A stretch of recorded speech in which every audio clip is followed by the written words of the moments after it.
Donc, je voulais vous dire bonjour déjà à tous et à toutes, et puis bienvenue aussi dans ce premier webinaire organisé par la Société française de l'évaluation pour ses adhérents, sur un thème a priori très riche, orienté plutôt que mesuré vers un positionnement stratégique de l'évaluation, retour sur les Journées françaises de l'évaluation 2025.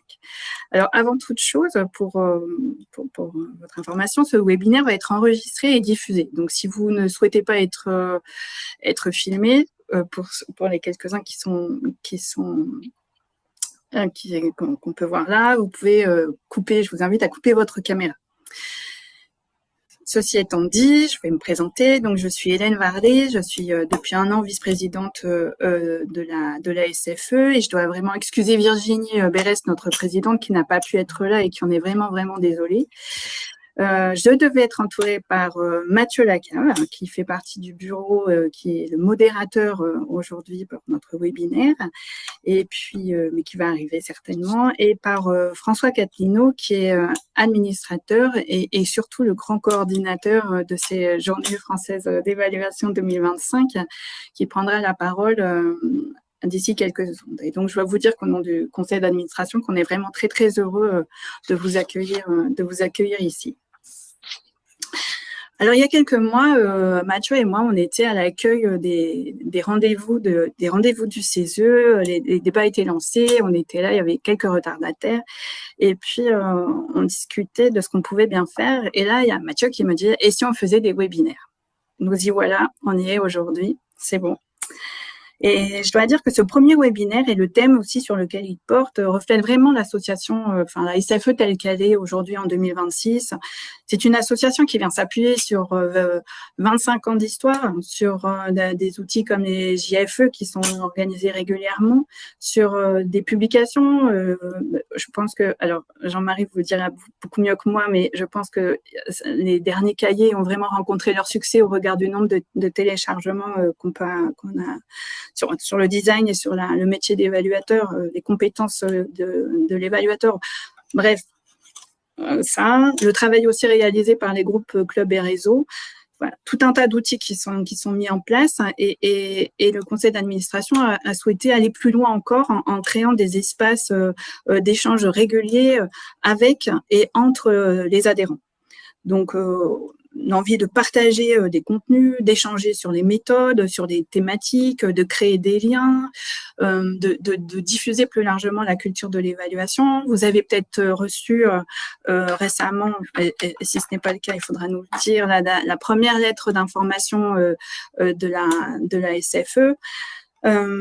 C'est vraiment un nouveau pas qu'on souhaite faire vers plus d'échanges et d'interaction entre les adhérents. Comme je vous le disais, François va intervenir va nous présenter une synthèse, alors à la fois une synthèse orale, mais aussi le document qui a été réalisé des dernières JFE. Il y aura les moments forts, mais aussi les grandes tendances de l'évaluation dans un monde en transition. Dans 1 heure, moi je suis certaine, vous allez repartir avec les grands enseignements de ces deux jours, parce que il y avait tellement d'ateliers que vous n'avez pas pu, je pense, assister à tous. Donc c'est de manière transversale, qu'est-ce qu'on peut retenir, de nouvelles idées et aussi des nouvelles pistes et de nouvelles inspirations. Dernier point, et après je te laisse la parole François, dernier point purement technique, c'est qu'on a préféré, comme vous pouvez le constater, avoir une approche non pas en webinaire, mais en mode visio, pour permettre des échanges en direct. Donc, vous allez poser vos questions de vive voix à la fin, vos remarques, vos états d'âme, tout ce que vous avez envie de partager. Vous pouvez le faire avec le chat, bien sûr, comme d'habitude. Et sachez que les administrateurs hyper dynamiques, il y a Adèle aussi qui est là, de la SFE, sont à votre disposition pour répondre à vos questions là maintenant. Mais aussi, si vous avez envie d'échanger, au-delà de ce webinaire, on est là pour échanger avec vous. Voilà ce que j'avais à dire en introduction. Et François, c'est à toi. Merci beaucoup, Hélène. Est-ce que vous m'entendez bien déjà pour commencer? Oui. Ouais, très bien. Parfait, merci. Juste, je pense que je ne vois pas le chat. Je ne verrai sans doute pas les réactions. Donc, du coup, Hélène, je t'invite Oui, on s'en occupe. effectivement t'occuper de ça et modérer et retransmettre retransmettre les questions peut-être qui apparaîtraient dans le chat. En Oui. tout cas, n'hésitez pas à en poser le plus possible. Euh, et peut-être non, simplement pour dire que on est très content avec toute l'équipe de la SFE de pouvoir restituer en partie ce qui s'est dit dans les journées françaises de l'évaluation avec donc l'angle de ce webinaire, de cet échange en visio qui prend la forme d'une discussion, présentation et discussion, avec une difficulté qui est que il y a énormément de choses qui sont dites lors de ces journées françaises de l'évaluation. Donc on a essayé de prendre un angle qui est finalement celui qu'on a pris dans la construction du livrable qui est issu des JFE, qui s'appelle la synthèse des journées françaises de l'évaluation, qui est celui de l'orientation, peut-être de l'hypothèse d'une orientation ou d'un travail d'orientation à proposer par l'évaluation plutôt que d'un simple travail de mesure à laquelle l'évaluation est parfois cantonnée. Donc une perspective un peu plus large. Mais c'est difficile parce qu'on n'a pas nous-mêmes pu assister à tout. Et le côté comique de l'affaire, c'est que moi-même, j'étais très peu présent aux Journées françaises de l'évaluation pour des raisons personnelles et que je n'ai quasiment assisté à rien. Par contre, j'ai effectivement, comme le disait Hélène, j'ai pas mal coordonné le travail de programmation et puis on a eu accès à beaucoup de présentations, à beaucoup de retours, des prises de notes aussi qui ont été faites par un nombre de participants, y compris des étudiants, lors de l'ensemble des ateliers, tables rondes, etc. Et qui ont vraiment nourri la construction de ce travail de synthèse. Donc, on va s'essayer à vous la proposer, cette synthèse. Elle est évidemment disponible aussi dans le document écrit qui est librement accessible sur le site de la SFE. Et est-ce que ça fonctionne? Voilà. Et donc, pour revenir très rapidement, avant d'aller dans le fond du propos et vous redire un petit peu ce qu'ont été ces journées françaises de l'évaluation, parce que ça participe aussi d'une compréhension des grands enseignements. L'idée, c'était de se dire qu'on avait que c'est un événement qui a été construit via une programmation qui était vraiment riche et forte. On avait un sujet de départ qui était l'évaluation et les transitions. Alors ça nous a parfois un peu posé problème. On disait comment est-ce qu'on va travailler à articuler ça. Ça se croise pas forcément. L'enjeu, c'était de le faire se croiser de manière intelligente. Ces deux approches, on va dire, la pratique de l'évaluation et la question, le questionnement autour des transitions, notamment de l'action publique. Et donc, finalement, on s'est dit, le vrai sujet, c'est l'évaluation en transition, avec un S à la fin de transition, pour dire comment la pratique de l'évaluation s'attaque à l'objet des transitions, aux politiques publiques qui se réclament des transitions, et puis comment, du coup, l'évaluation elle-même, finalement, elle fait sa transition, ou elle fait ses transitions, en tout cas, comment elle les envisage, ou elle les pense. Donc, c'est un petit peu comme ça qu'on a construit les choses, avec notamment l'idée comme d'habitude, hein, pour les journées françaises de l'évaluation, de se baser vraiment sur les forces vives de la communauté française francophone de l'évaluation, et donc de proposer certes une programmation avec des grands axes qu'on a un petit peu pensés, mais aussi très largement sur des propositions.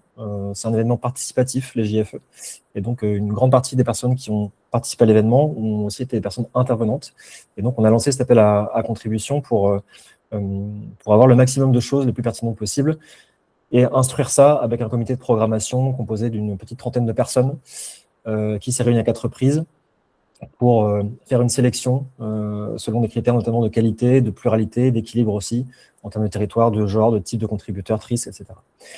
L'appel à contribution, il s'est structuré autour de 3 axes. Le premier axe était l'action publique saisie par les transitions. On voulait avoir un peu une vocation conceptuelle, démonstratrice, faire un état des lieux de c'est quoi aujourd'hui, qu'est-ce que sont des politiques publiques en transition ou de transition.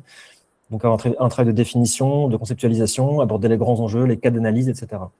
Le deuxième axe, c'était la suite logique, finalement, qu'est-ce que ça fait pour l'évaluation, du coup, cette action publique qui bouge, qui se transforme. Et donc, comment est-ce qu'on articule les objets évaluation et transition, quels usages de l'évaluation quand on parle de transition, est-ce que les référentiels changent, est-ce que les questions qu'on se pose changent, est-ce qu'il faut travailler différemment en termes de discipline, d'interdisciplinarité, comment est-ce qu'on aborde les questions d'approche systémique, les enjeux théoriques, les critères, les indicateurs, etc., toute la boîte à outils finalement aussi de l'évaluation. Et le troisième axe de travail qu'on avait pensé dans cet appel à contribution, c'était la question finalement de la communauté de l'évaluation. Est-ce qu'elle-même, elle est en transition, elle se met en transition. Donc là, c'était un axe qui avait plus une vocation à faire réfléchir sur la professionnalité, les compétences, les partenariats, les réseaux, l'apparition peut-être de nouveaux acteurs aussi, comment est-ce qu'on dépasse peut-être des approches parfois un peu trop sectorielles, quelle est la place des citoyens aussi, il n'y a pas que les professionnels quand on parle de comité de l'évaluation, il y a aussi les citoyens, parce qu'on parle souvent d'évaluation participative, etc., etc. On a reçu 170 propositions, donc il y avait un enjeu fort à la fois de sélection et de mise en cohérence, pardon. Et on a, je crois, à peu près sélectionné un peu plus de 50% des propositions qui nous ont été communiquées. Le comité de programmation, il a vocation à enrichir un peu la démarche, donner son avis sur l'appel à contribution, la programmation, jouer un rôle de relais. Et puis vraiment, surtout, son cœur de métier, c'était d'évaluer, donc de manière effective, de mettre en cohérence cette programmation. Et là, on a pu se baser sur notamment 18 relecteurs et relectrices qui ont fait un travail croisé pour vraiment qu'on ait la meilleure programmation possible. Tout ça s'est traduit par des formats assez variés. On a eu 4 grandes tables rondes, on a eu plein d'ateliers sur des formats un peu plus collectifs et en petits groupes, des symposiums aussi, des formats un peu plus ludiques parfois, le fameux concours Mon évaluation en 180 secondes. On a des posters aussi qui ont été proposés et tout cela a été rassemblé dans 12 grandes sessions thématiques qui avait vocation à donner à voir un petit peu l'ensemble de ce qui a été proposé. Et puis un format un petit peu inédit qu'on a expérimenté en 2025, le village de l'évaluation du design. On voulait se faire croiser, en tout cas faire aboutir le croisement des réflexions entre comment est-ce que la pratique du design de politique publique et la pratique de l'évaluation pouvaient s'hybrider. Donc il y a un cahier, un très beau cahier qui a été produit l'année dernière avec beaucoup de contributions qui sont très complémentaires, très pertinentes.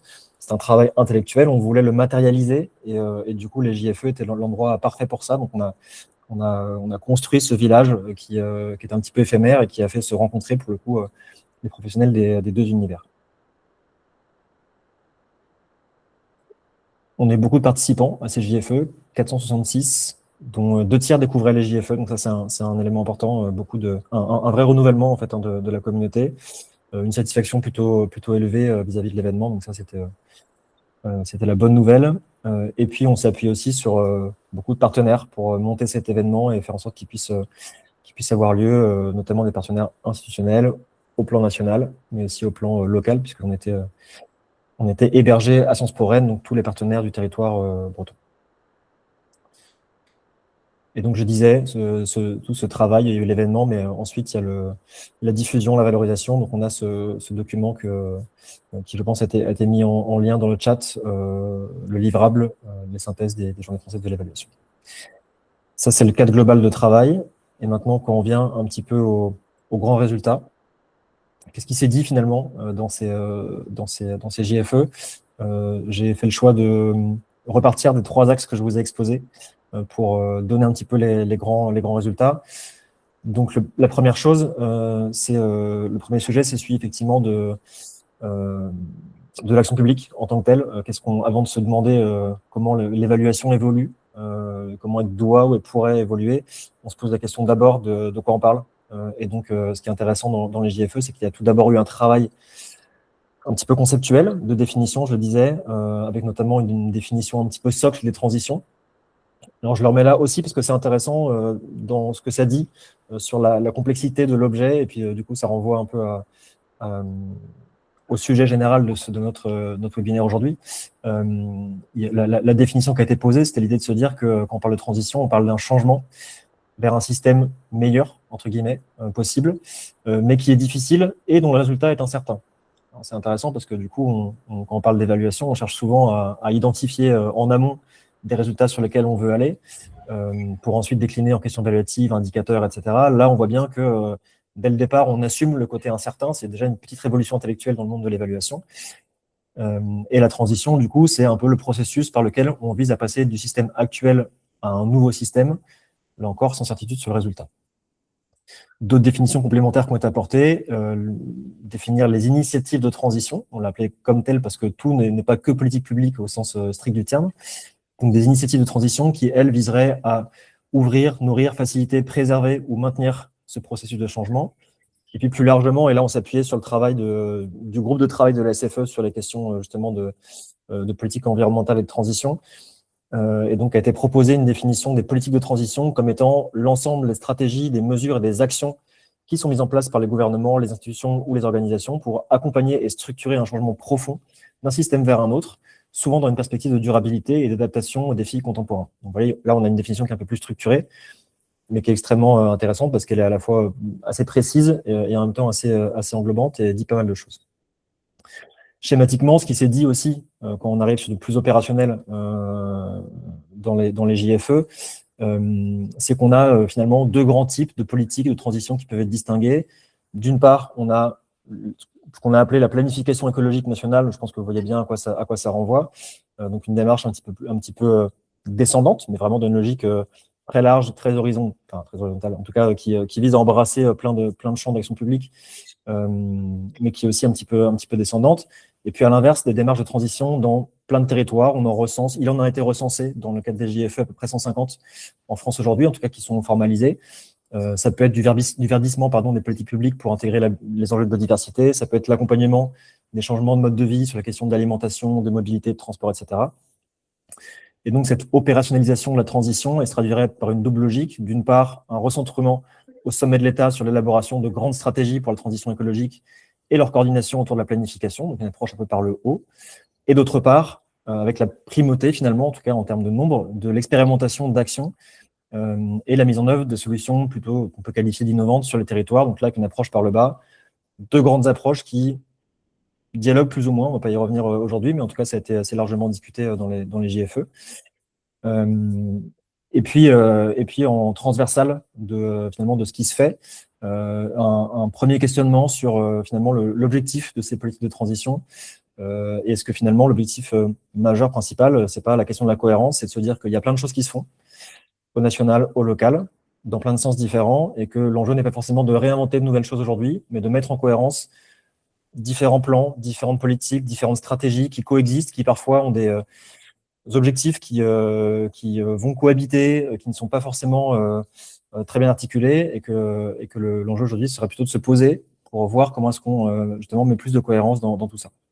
Donc ce serait finalement un enjeu majeur de succès des politiques de transition. Là, on a eu l'exemple dans les JFE des politiques d'investissement et de relance avec le sujet, par exemple, des enjeux de décarbonation, de la complexité inhérente à cette politique publique-là, avec notamment des évaluations qui ont été présentées sur France 2030, et de voir comment justement on pouvait à la fois viser la cohérence interne.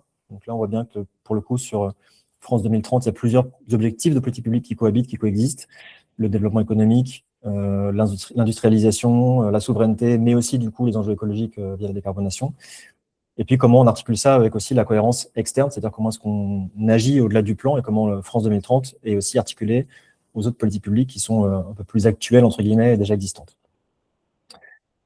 Donc voilà, en quelques mots, on voit bien qu'il y a une logique de fond d'incertitude qui est quand même importante, qui est croissante, en tout cas c'est le constat qui a été fait, et un petit peu à tous les niveaux d'action publique. Donc ça, c'était le premier plan.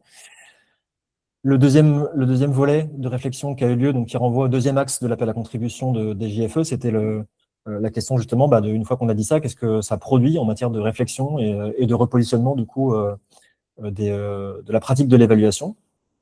Déjà, le fait de se dire qu'il y a un repositionnement stratégique à avoir, là encore, c'est peut-être une petite révolution de nouveau intellectuelle au sein du monde de l'évaluation, parce que ça nous invite aussi à réfléchir à comment on se perçoit, comment on se conçoit, y compris dans le rôle qu'on peut avoir en tant qu'évaluateur, évaluatrice. Ça peut venir bousculer aussi un peu des choses. Ce qu'on a pu voir dans les JFE et dans les grands enseignements, c'est qu'il y a une notion un peu centrale qui est celle de l'approche systémique, en tout cas de comment est-ce qu'on s'attaque à la complexité. On l'a vu, la complexité, c'est un peu le nouveau maître mot de l'action publique. Il y a beaucoup de choses qui se font ensemble. Comment est-ce qu'on appréhende ça et comment est-ce que du coup on pense l'évaluation et son outillage aussi. Et donc, finalement, l'approche, la complexité serait le défi majeur pour l'évaluation et que l'approche systémique, entre autres, pourrait être une manière de l'appréhender, en tout cas d'apporter un premier niveau de réponse. Ce qu'on a vu dans les JFE, c'est que les politiques de transition, elles agissent sur des systèmes entiers, les questions d'énergie, de mobilité, d'alimentation, et que les causalités, elles sont à la fois multiples et interdépendantes. Ce qui s'est dit aussi, c'est que quand on fait de l'évaluation, on voit que les effets, ils sont souvent à la fois indirects, ils peuvent être différés dans le temps et ils sont aussi diffus, ce qui rend la mesure d'impact complexe, parce que quand on parle de mesure d'impact, ça renvoie souvent à des approches un petit peu traditionnelles, et que par exemple, l'idée de se dire qu'on a des cadres logiques un petit peu linéaires, vous savez, le fait d'identifier des moyens, de se dire comment des moyens produisent des résultats et comment des résultats vont produire des impacts, bah là, du coup, dans ce système-là, ça peine à rendre compte finalement de la variété, de la multiplicité des effets qu'on peut avoir sur des politiques de transition. Il y a des choses qui ont été dites sur l'intérêt de l'analyse de contribution, qui peut porter peut-être la focale, pas que sur les questions de résultats finaux qui sont peut-être trop multifactoriels, mais aussi sur les processus de formulation de politique publique, d'adoption de politique publique, et finalement de regarder comment les choses se mettent en œuvre. C'est aussi, ça peut apporter des résultats qui sont extrêmement intéressants pour le pilotage de l'action publique. Par ailleurs, ce qui s'est dit aussi, c'est que finalement, composer avec la complexité croissante, c'est aussi, ça implique d'adapter les méthodes à des politiques publiques qui sont transversales et évolutives et qui mêlent du coup incertitude et interdépendance, et que donc l'évaluateur, il doit se positionner un peu dans ce champ-là. Il y a certains intervenants dans les GFE c'était un peu un point de débat, qui ont dit qui estimaient que le problème qu'on avait actuellement, c'est un problème qui était d'abord méthodologique, parce que du coup, démontrer les liens de causalité, qui est un peu ce qu'on essaie de faire depuis 10-15 ans de plus en plus en matière d'évaluation, en tout cas en France, sur des phénomènes systémiques, c'est un peu compliqué, la qualité de l'air, le climat, la biodiversité. Et que si on connaît je fais un petit verbatim, si on connaît la direction que veut emprunter la transition, on ne connaît pas précisément le point d'atterrissage, là où on veut arriver, et que donc du coup, je le disais un petit peu tout à l'heure, mais la question de la causalité, dans ce contexte-là, elle est un petit peu plus difficile à appréhender. Ce qu'on a vu aussi dans l'ensemble des débats qui ont traversé les JFE, c'est qu'on a des objets de l'évaluation, finalement, qui sont aussi un petit peu en mouvement, et que l'enjeu, ça va être de plus en plus de mesurer, de comprendre et d'expliquer le changement. La transition, clairement, vise de plus en plus, sans doute, à réorienter la manière d'agir de franges de la population, plus ou moins importantes. Et donc, du coup, il faut réussir à comprendre et à s'outiller sur comment est-ce qu'on appréhende des changements de comportement, des individus, de groupes sociaux. Ça devient vraiment une question essentielle. Et du coup, évaluer la transition, ça nécessite d'appréhender le temps long, ce qui n'est pas forcément une sinécure pour des évaluateurs, des évaluatrices. Mais du coup, de se pencher aussi sur certains points particuliers, les points de rupture, les points d'inflexion, les effets cliquets. Ce n'est pas des choses qu'on a forcément l'habitude de regarder. Ce n'est pas peut-être des réflexes un petit peu intellectuels des praticiens et des praticiennes de l'évaluation. Il faut sûrement de plus en plus aller regarder ce genre de choses. Et puis, on peut aussi se dire que le changement doit s'analyser au prisme de différents résultats plausibles. Une transformation du système, son statu quo, ou bien, à l'inverse, un renforcement du système antérieur. Là, si on se réfère un peu plus à la définition initiale que je donnais tout à l'heure. Et puis, il y a d'autres choses qui sont extrêmement intéressantes. Le fait de se dire que, finalement, le succès, la réussite d'initiatives de transition, ça passe certes par des résultats tangibles sur les objectifs finaux, mais que peut-être de plus en plus, ça passe aussi par une coopération accrue entre les acteurs. Ça a été beaucoup dit dans les JFE. Il y a des personnes qui ont dit qu'il faut valoriser le gagner ensemble plutôt que la concurrence. Il faut mettre au travail les conflits. Il faut institutionnaliser les espaces de délibération horizontale et verticale. Et que du coup, dans ce contexte, l'évaluation peut permettre aussi de documenter des choses qui sont peut-être rarement évaluées, la confiance entre acteurs, la qualité des coopérations, comment est-ce qu'on travaille ça, la capacité des institutions, des organisations, des acteurs à prendre des risques, ou encore la manière dont les institutions s'ajustent les unes par rapport aux autres. Il y a eu beaucoup de choses qui ont été dites par rapport à ça. C'est vraiment des pistes de réflexion extrêmement intéressantes. Il y a aussi des choses qui ont été dites qui sont assez intéressantes sur la manière dont finalement les critères de l'évaluation pouvaient peut-être être un petit peu bousculés, voire re-hiérarchisés. Peut-être que jusqu'à présent, on avait en tête l'idée de se dire que finalement, ce qui compte, en tout cas que parmi les différents critères de l'évaluation, le cœur de la matrice, c'est vraiment la question de l'efficacité des résultats. Là, on voit qu'avec tout ce qu'on s'est dit, aller regarder les processus, aller voir comment les choses, les gens, les acteurs s'agencent, évoluent, ça devient aussi extrêmement important. Parce que ça dit des choses sur la mise en mouvement en fait, d'un écosystème.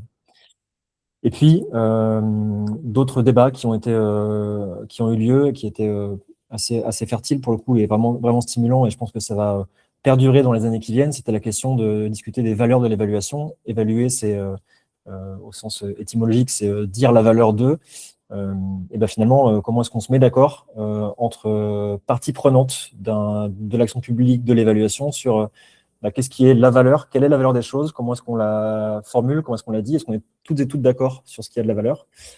Et du coup, si on parle de transition et donc d'aller d'un système A à un système B, dont on espère que le système B est meilleur, qu'est-ce que ça veut dire un système meilleur finalement? Donc, on le voit, il y a des défis qui sont nombreux. Je l'ai dit, pour certains, ils sont méthodologiques, pour d'autres, ils sont politiques, parce que quand on voit qu'on se dit qu'il faut qu'on parle de plus en plus de valeurs, on est de moins en moins sur des choses qui sont uniquement techniques et méthodo. On est aussi sur des enjeux politiques, voire culturels, etc.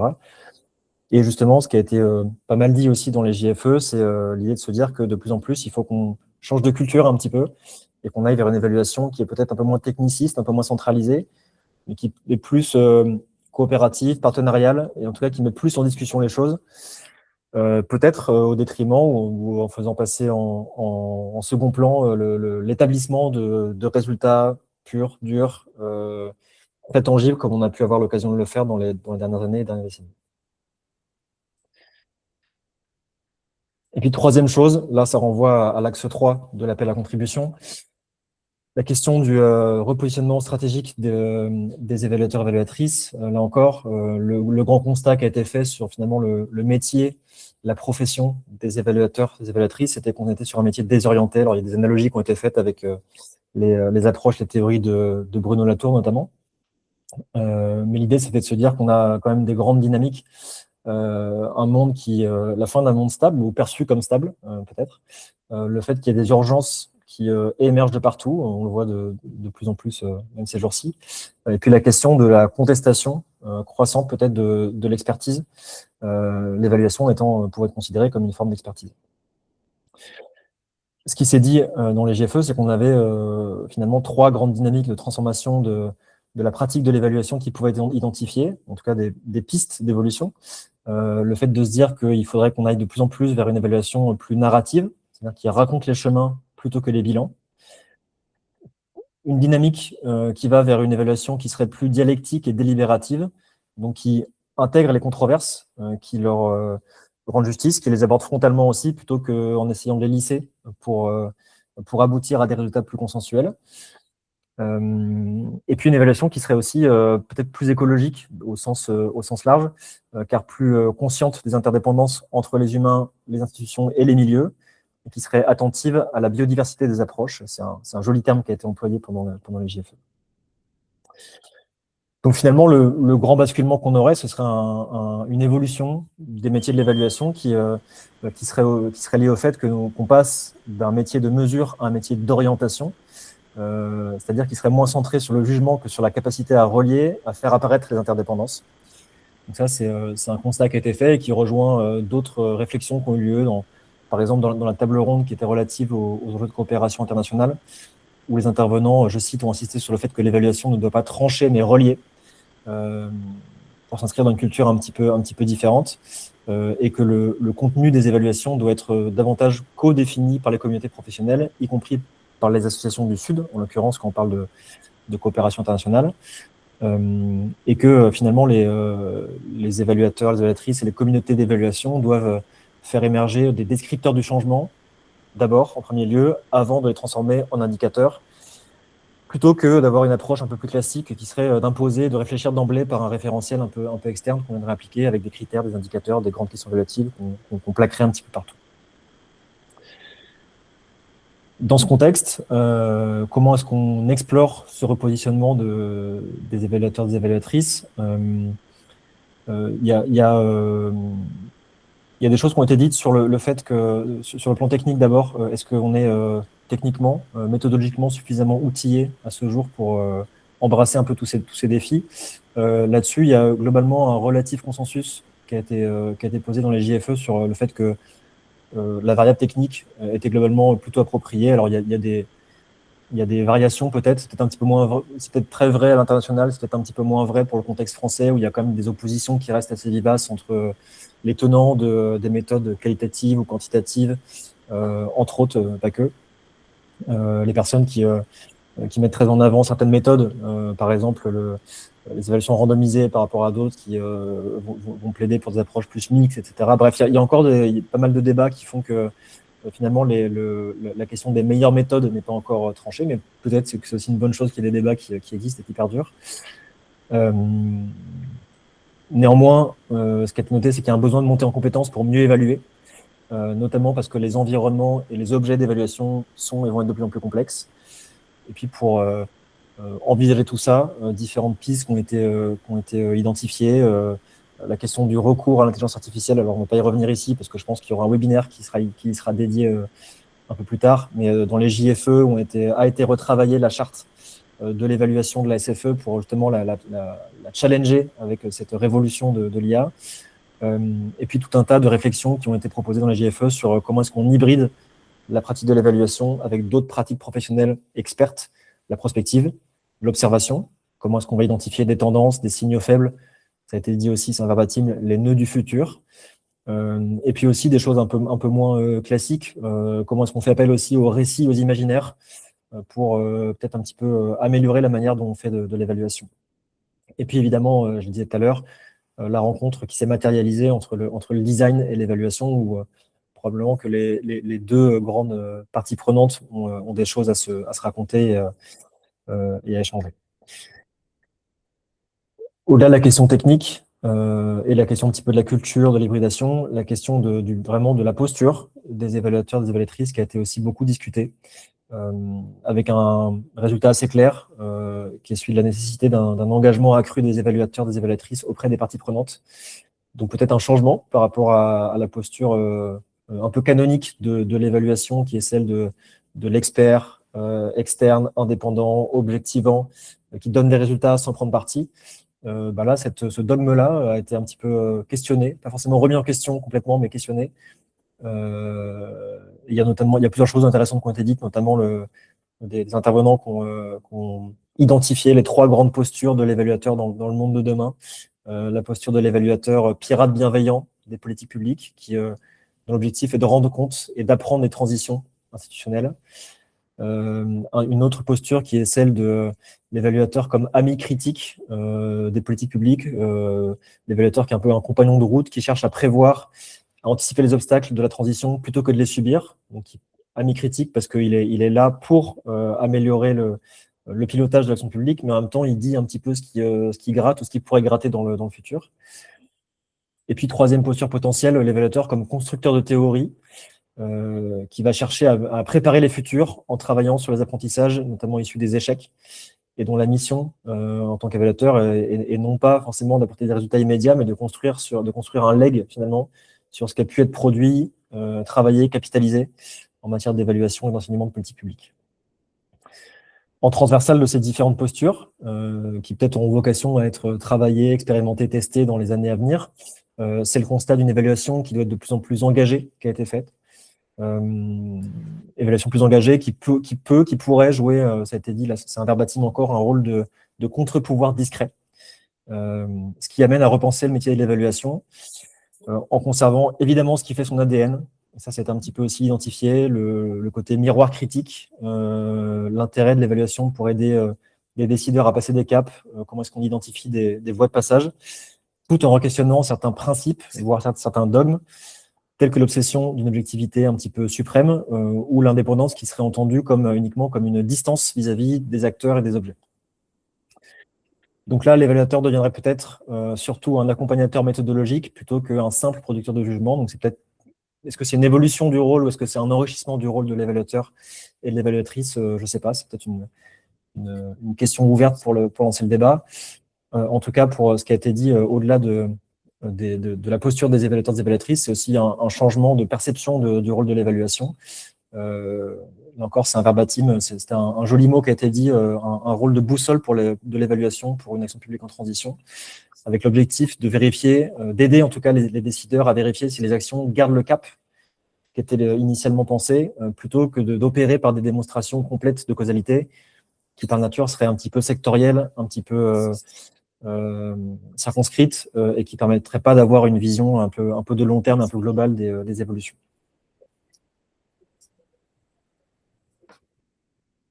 Voilà ce qu'on pouvait dire en grande synthèse. Évidemment, il y a des tonnes de choses beaucoup plus précises qui ont été abordées, mais c'était pour donner un aperçu un petit peu global en quelques dizaines de minutes. Merci beaucoup, François, pour ton intervention. Je pense que la richesse de ta présentation montre bien la richesse des JFE qu'on a eu l'année dernière et toute la complexité aussi des enjeux qui ont été traités. Moi, ce que j'aime bien dans ta présentation, c'est que tu mets bien à jour aussi des enjeux clés qui sont impliqués par la question de l'évaluation des transitions. Tu parlais de complexité, tu parlais d'hybridation. Et en fait, finalement, c'est l'hybridation aussi à la fois des méthodes dont tu parlais. Tu parlais de trancher le débat sur la méthode. Je pense que heureusement jamais on pourra trancher ce débat sur les méthodes, parce que ça dépend à chaque fois de l'objet évalué. Mais c'est aussi l'hybridation des positionnements des évaluateurs dont tu parlais, entre producteurs de jugement, accompagnateurs méthodologiques, appui à la réflexion, etc. Et on voit bien aussi l'hybridation des métiers entre évaluateurs, design, prospective, conseil stratégique, etc. Et finalement, c'est toute cette complexité-là qui implique un changement de positionnement des évaluateurs. Peut-être on peut prendre une série pour continuer la réflexion, une série de réactions peut-être autour de la table sur les grands points qu'a évoqué François. S'il y en a qui veulent se lancer sur la controverse ou les ajouts ou les commentaires. Peut-être si je peux juste te poser une question, François, pour démarrer un peu la discussion. On a eu les JFE, c'était en octobre 2025. On sait qu'il y a une accélération du temps. Depuis, il s'est passé pas mal de choses. Est-ce que dans le contexte aujourd'hui budgétaire, de crise un peu politico-institutionnelle, est-ce que finalement les réflexions qu'on a eues au JFE est en avance de phase, ou est-ce que la situation actuelle vient un peu changer l'appréciation, les messages clés, etc. Je pense notamment aux questions d'enjeux budgétaires, où on voit effectivement, notamment sur l'aspect transition, avec un backlash assez important sur les financements dédiés à la transition énergétique et économique. Et là, je ne pense pas uniquement à la France, je pense au niveau global, au niveau européen notamment, il y a quand même un recul. Est-ce que ça interroge aussi finalement les conclusions qu'on a eues en octobre 2025 ?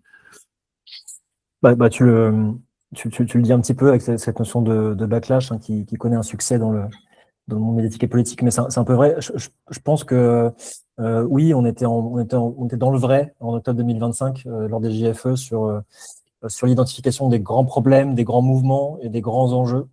Je pense qu'aujourd'hui, peut-être sur les solutions, il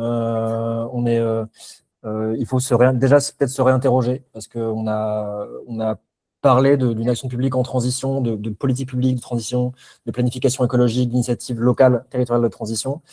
On voit aujourd'hui que ces politiques-là, elles sont en chute libre, en termes de financement, en termes de portage politique aussi. Et du coup, peut-être prochainement, en termes d'outillage administratif et technique qu'il peut y avoir derrière, qui a des savoir-faire, des expertises, ce qu'on peut penser au SGPE sur la planification écologique, qui là aussi sont un peu en déshérence, on va dire, alors qu'il y a des choses qui ont été extrêmement intéressantes qui ont été faites. Du coup, oui, ça doit nous interroger sur qu'est-ce qu'on va évaluer finalement dans les mois et les années à venir, aussi, si ces initiatives-là et ces politiques, elles sont un peu moins à l'agenda, moins portées, alors que pour le coup, les besoins et les enjeux de fond auxquels elles sont supposées répondre sont encore là, voire croissants. Merci.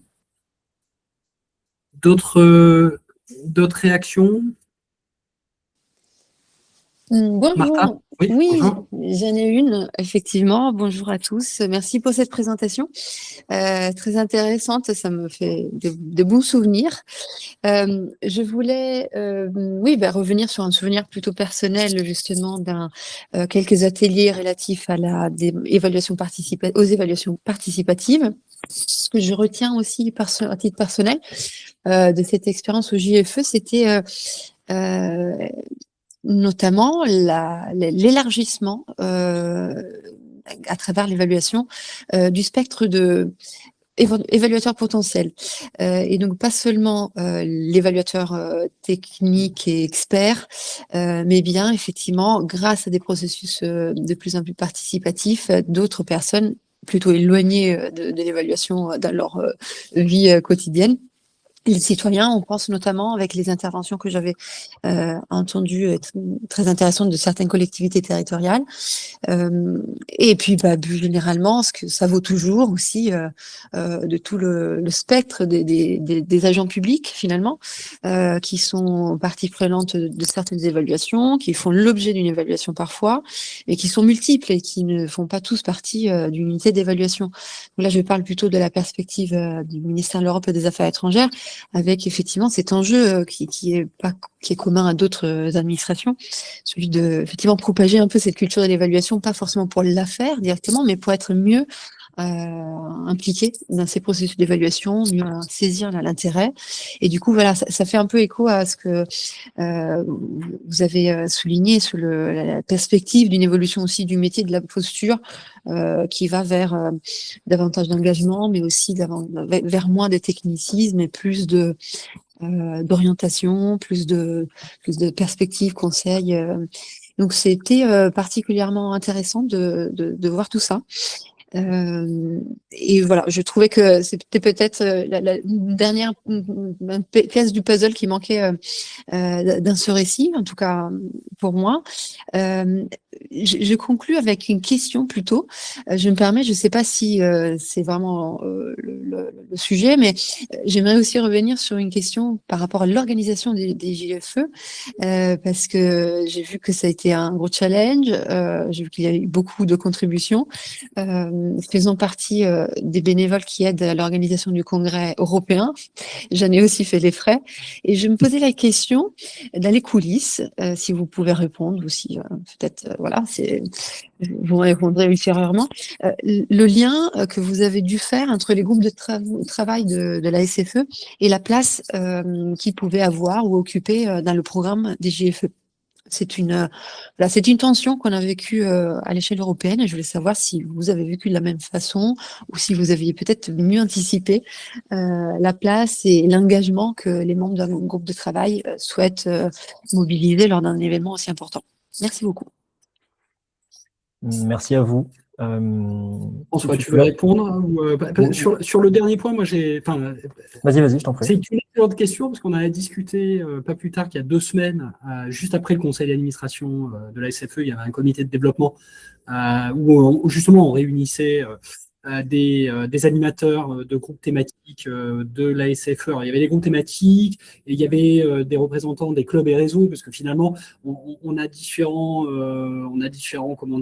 façons d'animer. Hein. Les groupes thématiques, c'est vraiment sur des thématiques de politique publique, santé, etc.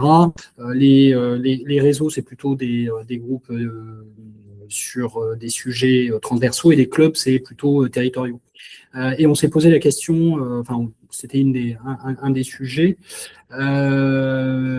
Et effectivement, l'idée en tout cas, c'est de s'assurer que les groupes thématiques, là pour vraiment parler des groupes thématiques, puissent alimenter en travaux les programmes des JFE. Alors évidemment, on choisit un thème, mais quand même l'idée, c'est d'essayer effectivement de faire travailler dans les groupes thématiques, de faire remonter des sujets qui vont alimenter le programme. Peut-être François, toi qui as conçu le programme des dernières JFE, tu peux dire un mot là-dessus, parce que tu as été un peu au cœur du réacteur pour construire le programme, et comment tu as articulé ça avec les groupes thématiques notamment. Oui, c'est une bonne question, parce que c'était un peu un écueil de l'organisation alors pour le coup, moi-même, j'avais pas forcément une vision extrêmement nette de l'état des lieux, de ce que produisait, du niveau d'activité et d'activation potentielle aussi des différents groupes et de leurs membres. Ce qui est difficile, c'est que les groupes thématiques sont animés par des bénévoles, de fait, donc comme l'ensemble de l'organisation SFE, et que donc c'est pas évident de remobiliser encore plus des gens qui sont déjà mobilisés dans leur travail de plateforme, de production de connaissances, de partage de connaissances aussi, et pour faire émerger des questionnements. Donc c'était pas forcément extrêmement évident de le faire. Et du coup, je dirais qu'il y a 2 manières de voir les choses. Soit on implique les groupes de travail dans les clubs réseaux, dans l'organisation elle-même, ce qui n'est pas simple. Soit on utilise ce type d'événement pour leur offrir un débouché, une valorisation de leur travail qu'ils et elles mènent tout au long de l'année, On a un micro qui est ouvert. C'est peut-être Hélène, je ne sais pas.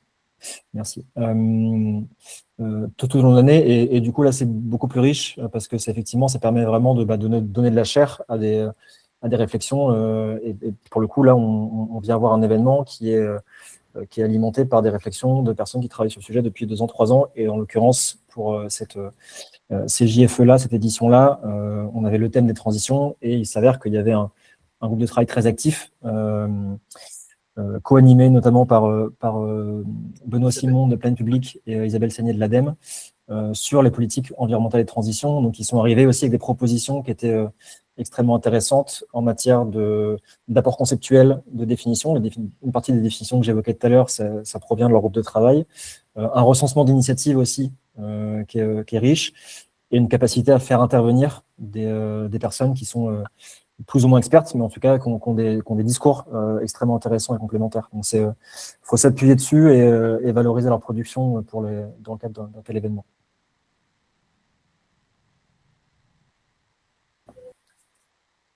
Et tout l'enjeu, ça sera aussi de faire en sorte que les groupes, clubs et réseaux puissent travailler ensemble pour pouvoir réfléchir sur des thématiques et apporter chacun leur expertise. Mais c'est vrai que le fait d'avoir un groupe dédié au thème des JFE facilite aussi l'appropriation et la participation. Oui. Et sur le ton de la plaisanterie à moitié, j'ajoute que si vous souhaitez contribuer à l'organisation des JFE 2027, vous êtes les bienvenus. Donc Martha, si vous contribuez aux journées européennes, il n'y a pas de problème pour contribuer aux journées françaises. On sera ravis d'avoir un peu plus de participants. Parce que l'année dernière, c'est vrai que c'était. Enfin, moi, je suis arrivé un peu quand tout le train a été lancé, donc moi j'ai eu un rôle extrêmement facile et un tout petit rôle, mais c'était impressionnant toute l'équipe qu'il y a eu pour organiser cet événement. Donc, et c'est du groupe. Je ne sais pas si on voit les mains levées. Ouais. Pas les mains levées, Bruno, mais vas-y, interviens et ensuite Florent a une question et on répondra à la question de Florent. Vas-y. Oui, bonjour. Merci François pour la synthèse très intéressante. Je voulais revenir sur un des points que tu as souligné, c'est-à-dire, semble-t-il, dans le repositionnement, l'intérêt d'aller de plus en plus vers des explications du changement, travailler plus les processus que les résultats. Est-ce que cette analyse ou cet enseignement qui se dégage des JFE, est-ce que, de votre point de vue, ça rejoint aussi une préoccupation, j'allais dire, des différents acteurs qui pilotent les politiques publiques? C'est-à-dire, est-ce qu'ils peuvent être intéressés par ce changement de pied, en tout cas, ce renforcement de cette dimension-là dans le travail d'évaluation? Ou est-ce que c'est à l'échelle de la communauté que ça se dégage et que finalement, la réception de cette évolution, elle est pas gagnée, et du coup, comment on fait remonter, au-delà des JFE, comment on fait remonter finalement ces enseignements pour que éventuellement ça infuse plus dans les différentes instances, institutions susceptibles de faire évoluer leur politique publique? Oui, c'est une très bonne question. Je ne pense pas que ce soit très partagé à ce jour, parce qu'il y a quand même en fait, il y a une culture du résultat qui a été très largement promue par les différents acteurs institutionnels politiques depuis de très nombreuses années, avec l'idée de dire que si on pilotait l'action publique par les résultats, il y a plein de choses qui ont été mises en place en ce sens et pour aller dans cette direction, et ça fonctionnerait mieux. Mais du coup, quand on dit piloter par les résultats, assez souvent on se dirige vers des indicateurs qui vont être peu nombreux, très quantitatifs, et qui pour le coup ne disent pas grand-chose des chemins de changement justement et qui ne disent pas quelles sont les conditions qui font qu'on arrive à des changements mesurables avec des métriques. Donc je pense que ça, c'est pas du coup, c'est une autre dynamique qu'il faut essayer d'instiller et qui est peut-être un petit peu à rebours. Alors peut-être qu'il faut du coup avoir un discours, et peut-être que la SFE est la bonne instance pour réfléchir à justement comment est-ce qu'on produit des discours sur l'évaluation, sur l'efficience, comment est-ce qu'on retravaille un petit peu ces argumentaires aussi pour justement aussi dire en quoi c'est intéressant de regarder comment les choses évoluent à un niveau micro, à un niveau macro, etc. Et très concrètement, moi, ce que je vois pour pondérer ce que je dis, c'est qu'il y a quand même, je ne sais pas si c'est de plus en plus, mais je trouve qu'il y a beaucoup de commandes d'évaluation à mi-parcours sur des grandes politiques publiques, sur les chartes des PNR, sur les contrats locaux de solidarité, etc., etc. Et que quand on travaille sur demi-parcours, bah forcément, on ne s'intéresse pas que aux résultats, mais aussi on a aussi forcément une réflexion sur comment est-ce qu'on va améliorer les choses derrière. Et donc ça implique de regarder comment les choses se sont construites et comment elles se sont déroulées.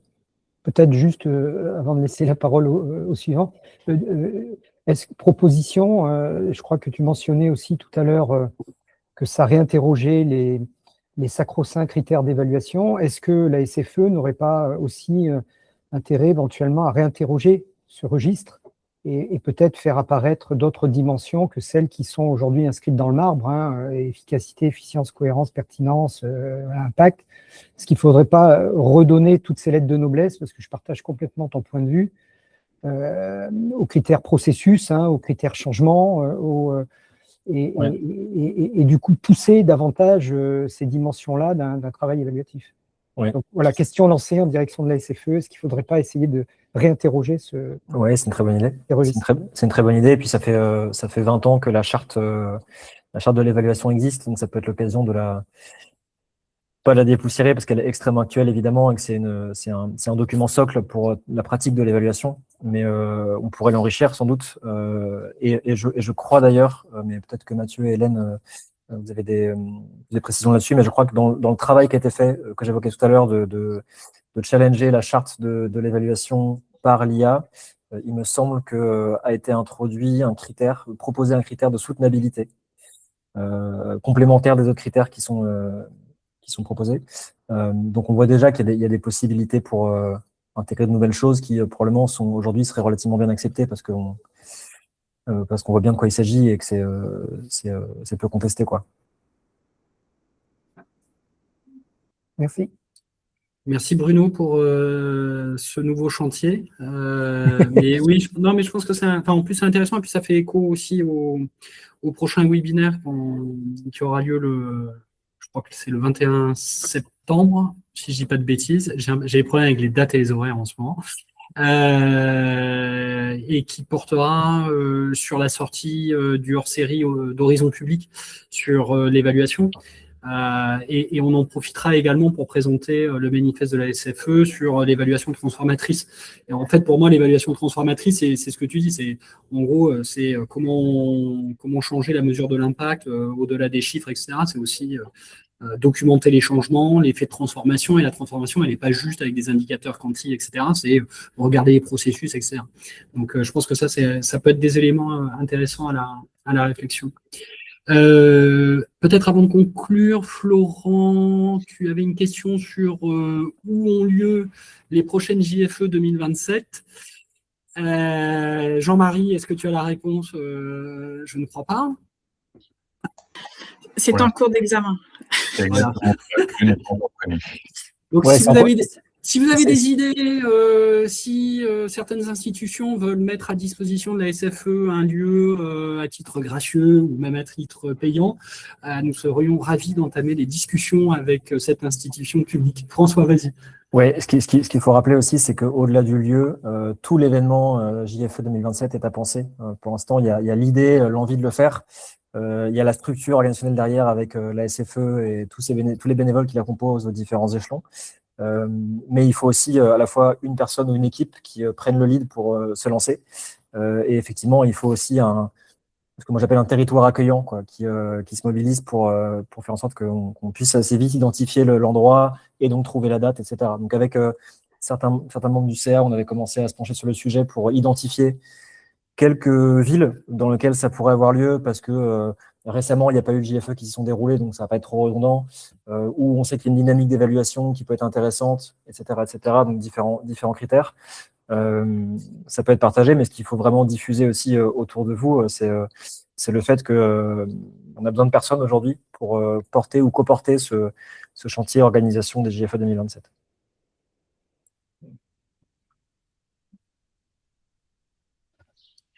Et effectivement, Florent qui voulait intervenir et Elisabeth. Allez ici, Elisabeth. Oui, bonjour. Donc, c'était pas pour accueillir les JFE à Lille, on les a accueillis il n'y a pas longtemps. Je pense qu'Hélène sera d'accord pour dire qu'on ne pourra pas le. Non, c'était pour rebondir sur la discussion de tout à l'heure, donc peut-être qu'on n'a pas beaucoup de temps. Il me semblait que dans ce qui a été dit, qui moi me parle bien par rapport aux évaluations que j'ai en cours en ce moment. Donc, c'est cette question du narratif, du récit qui doit devenir un peu le cœur de notre travail. Je trouve ça vraiment très, très intéressant. Il me semble que ce qui peut aussi donner envie aux gens qui portent les politiques d'aller vers ça, c'est d'insister sur le côté apprentissage. Vous en avez parlé un petit peu, c'est aussi un des enseignements. Mais si on leur dit peut-être qu'on n'aura pas un bilan comme on a d'habitude, mais on pourra en tirer des apprentissages pour faire mieux et pour mieux préciser là où on va atterrir, parce qu'ils ont aussi cette question-là de l'atterrissage. Je trouve que cette notion d'apprentissage, de mon côté, je l'ai pas encore beaucoup travaillé, mais j'ai vraiment l'impression qu'il y a quelque chose qu'on pourrait approfondir et qui pourrait être un de nos livrables, qui est pas habituel, me semble-t-il, mais peut-être que je me trompe, et qu'en tout cas, qui serait vraiment très utile pour les gens qui portent des initiatives ou des politiques de transition. Et voilà, et là, moi, en tout cas de mon côté, c'est quelque chose que j'ai envie d'approfondir, parce que j'ai l'impression que là, on peut donner envie et de faire différemment, et notamment voilà, avec ces questions de récit, de narratif, de participation, de coopération. Voilà, il me semble que là, il y a peut-être quelque chose qu'on pourrait, mais on n'a pas le temps d'en discuter maintenant. C'était juste pour partager cette réflexion. Oui, peut-être juste avant que Adèle rebondisse, pour apporter un complément là-dessus. Effectivement, c'est une piste très intéressante et je pense pour ceux qui font de l'évaluation, je crois qu'on peut dire qu'on est assez bon pour apporter des réponses à des questions précises. On est moins bon pour avoir un propos pédagogique, pour valoriser des choses, pour parfois même aussi faire des recommandations. On n'est pas forcément les meilleurs pour faire des recommandations. Et pour traduire ça de manière très opérationnelle, par exemple, des designers vont aller beaucoup plus vite du résultat à la production derrière, et y compris parfois matériel. Faire des scénarios aussi, on peut imaginer que faire des scénarios, ce soit aussi un débouché d'un travail d'évaluation, et pas juste dire il faudrait faire mieux en faisant ça. Donc je pense que là-dessus, il y a des choses qui sont extrêmement intéressantes à les creuser.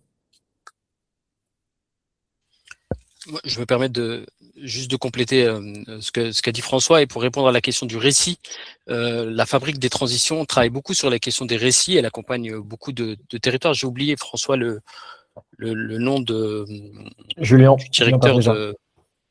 Oui, Julien Perdréja, donc qui était intervenu dans le cadre des tables rondes. Il a beaucoup parlé des récits, et donc il y avait les récits, donc il y a les objectifs que vous avez cités, Madame, il y a quelques instants, mais il y a aussi les questions d'embarquer le maximum d'habitants ou d'acteurs dans une démarche un peu collective, etc. Donc, si vous voulez vous rapprocher de Julien Perdréja pour la question des récits, mais sinon on peut réfléchir à un temps d'échange sur cette question si ça intéresse beaucoup de monde aussi, mais puisque c'est un sujet qui intéresse beaucoup les questions, notamment liées aux transitions. Voilà, je voulais apporter juste cette précision. Et il y avait Florent Loiseau qui avait levé la main, mais qui l'a rebaissé. Je ne sais pas si vous voulez intervenir. Merci. Non, j'avais juste la question que j'ai posée dans le chat, c'est tout. Je n'ai pas levé la main. Écoutez, merci. Peut-être il va falloir conclure parce qu'on dépasse un peu le temps. Peut-être juste d'abord pour remercier François. Un grand merci parce que ta présentation a été vraiment top. Tu as bien capturé l'essentiel des GFE. Donc, merci pour avoir inauguré et d'être un peu le cobaye de cette première série de webinaires. Deuxième élément, Hélène et moi, avec Jean-Marie, on coordonne l'organisation de ces webinaires et on n'a pas la science infuse.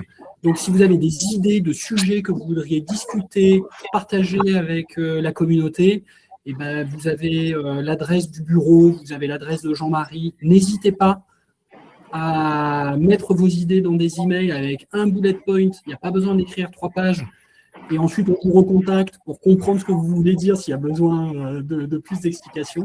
Donc, n'hésitez pas, parce que c'est un voilà, c'est un canal qu'on voudrait développer. Et l'idée, c'est d'avoir des sujets entre évaluateurs à développer.